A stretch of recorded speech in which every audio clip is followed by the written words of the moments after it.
C'est une des premières choses qu'Ingrid fait le matin. Donner des friandises à ses chevaux et surtout s'assurer qu'ils vont bien. Les savoir bien, ça me fait plaisir. C'est voilà. Qu'ils soient en sécurité, c'est l'essentiel. Il y a un mois, tous ont été évacués en urgence de son centre équestre du Porge, victime des incendies. On va au hangar chez Jean-Charles Lapère. Et c'est le lieu où je suis hébergée avec mes autres 5 chevaux et mes 2 poneys. C'est ici que la sinistrée a trouvé refuge. Donc là, c'est mes 3 chiens et ma canne. Ingrid connaissait le propriétaire du hangar via son réseau professionnel. Il a tout de suite accepté de l'accueillir, elle et sa trentaine d'animaux.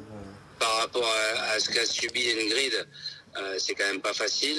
Et ensuite, les chevaux, bien évidemment, quand on a beaucoup de chevaux, c'est pas facile de trouver des endroits pour accueillir beaucoup de chevaux. Donc là, c'est sûr que moi, j'ai la chance de pouvoir le faire. Et je l'ai fait sans hésiter, sans aucune hésitation.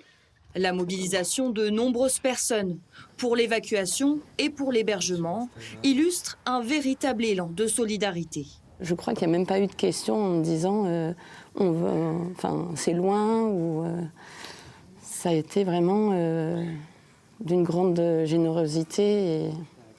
Antonin, le cousin d'Ingrid, est venu lui aussi la soutenir dans cette épreuve difficile.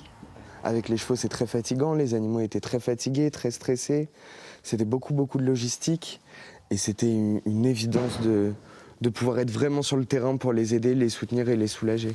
Impossible de savoir quand est-ce qu'Ingrid et ses animaux pourront regagner son centre équestre au Porge, qu'il faut entièrement reconstruire après les incendies.